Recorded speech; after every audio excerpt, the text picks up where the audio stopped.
Pernah nggak sih ngerasa kayak tenggelam di lautan pekerjaan, semuanya penting, semuanya mendesak, dan semuanya berantakan? Tenang, Anda nggak sendirian kok.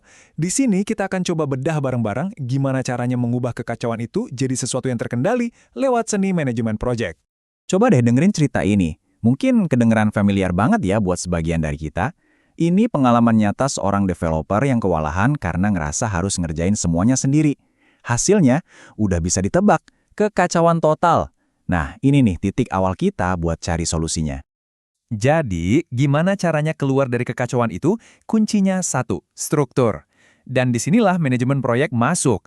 Tapi sebelum jauh-jauh, kita mulai dari yang paling dasar dulu ya. Apa sih sebenarnya yang dimaksud dengan sebuah proyek? Oke, kita bedah pelan-pelan. Ada dua kata kunci penting di sini, sementara dan unik. Artinya, ini bukan kerjaan rutin yang kita lakuin setiap hari. Biar gampang, bayangin aja kayak lagi ngerencanain liburan. Ada tanggal mulainya, yaitu pas kita mulai riset tiket, dan ada tanggal akhirnya, yaitu pas kita pulang. Hasilnya pun unik, sebuah pengalaman liburan yang spesifik. Begitu liburannya selesai, ya proyeknya juga selesai. Sekarang, kita bandingin sama kebalikannya, operasional. Anggap aja ini kayak detak jantung perusahaan, kegiatan sehari-hari yang bikin bisnis tetap jalan. Contohnya, tim customer service yang jawab telepon tiap hari. Nggak ada tuh tanggal akhirnya, karena tujuannya ya memang untuk keberlangsungan bisnis itu sendiri. Jadi kalau kita jajarin gini, perbedaannya kelihatan jelas banget kan? Proyek itu ibaratnya kayak misi bikin roket, spesifik, ada peluncuran, dan selesai. Sementara operasional itu kayak ngejaga stasiun luar angkasa tetap berfungsi setiap saat. Paham bedanya? Ini penting banget, biar kita bisa ngatur sumber daya dengan benar. Oke, kalau proyek itu ibarat orkestra yang super kompleks, pertanyaannya, siapa konduktornya? Siapa yang bisa mengubah semua kebisingan dan kekacauan jadi harmoni? Nah, dialah sang manajer proyek atau yang sering kita sebut PM. Jadi tugas mereka itu, jauh lebih dari sekedar bikin jadwal loh. Manajer proyek itu ibaratnya perekat yang nyatuin semua kepingan puzzle. Dari urusan teknis kayak kode, ngatur anggaran, sampai ke urusan manusia kayak emosi tim dan ekspektasi klien. Mereka mastiin semuanya nyambung dan berjalan lancar. Tanggung jawabnya ini luas banget. Tapi gampangnya bisa kita bagi jadi dua area besar. Pertama, sisi teknisnya, kayak bikin rencana detail dan ngelola budget. Kedua, dan ini yang seringnya lebih menantang, adalah sisi manusianya. Mimpin tim, nenangin konflik, dan jadi pusat komunikasi yang jelas buat semua orang yang terlibat. Kita udah tahu siapa itu PM dan apa tugasnya. Sekarang pertanyaan besarnya, gimana cara mereka ngerjain itu semua? Apa sih alat yang mereka pakai buat menghadapi tantangan sehari-hari?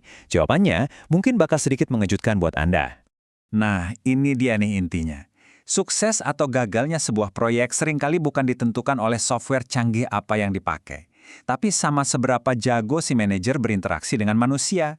Kemampuan teknis itu penting, tapi bisa dipelajari. Tapi yang namanya soft skills, inilah senjata rahasia yang benar-benar jadi pembeda. Dan ini dia beberapa kekuatan super mereka. Bukan cuma sekedar mimpin, tapi gimana caranya bisa mempengaruhi orang lain tanpa harus punya jabatan formal. Bukan cuma dengerin, tapi benar-benar mendengarkan secara aktif buat nangkep apa yang nggak terucap. Hal-hal kayak negosiasi, kecerdasan emosional, dan nyelesain konflik inilah yang bikin seorang PM jadi luar biasa. Biar kebayang, kita masuk ke skenario dunia nyata. Bayangin deh posisi ini. Anda punya proyek yang rencananya butuh waktu 10 minggu. Tiba-tiba, klien datang dan minta semuanya selesai dalam 6 minggu. Waduh, apa yang Anda lakuin? PM yang jago tuh nggak langsung bilang, nggak bisa. Mereka justru mengubah potensi konflik ini jadi ajang kolaborasi. Pertama, mulai dengan empati. Saya ngerti banget kenapa ini penting dan mendesak buat bapak atau ibu. Terus, mereka sodorin data, bukan drama, tentang apa aja konsekuensinya. Dari situ, baru deh mereka nawarin alternatif kreatif. Misalnya, gimana kalau fiturnya kita kurangi dulu? Atau, kita kirim hasilnya bertahap ya?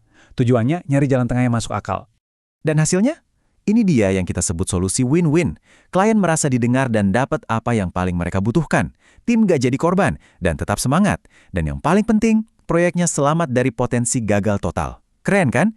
Inilah kekuatan soft skills di dunia nyata. Oke, setelah kita lihat semuanya, dari konsep sampai contoh nyata, mungkin sekarang Anda bertanya-tanya, terus apa nih langkah selanjutnya buat saya? Ini nih, sebuah perspektif yang jujur aja agak provokatif, tapi penting banget. Pesannya adalah, jangan sampai kita cuma fokus ngejar sertifikasi. Karena yang benar-benar bikin kita berharga di tempat kerja itu adalah pemahaman mendalam yang bisa kita pakai buat mecahin masalah nyata, bukan cuma selembar kertas bukti lulus ujian. Ini ngebawa kita ke satu pertanyaan yang penting banget buat direnungin. Dengan semua pilihan yang ada di luar sana, kursus teknis, sertifikasi, pelatihan soft skills, sebenarnya di mana sih investasi yang paling berharga untuk karir dan pertumbuhan diri kita? Jawabannya mungkin ada di dalam kutipan dari Stephen Covey ini.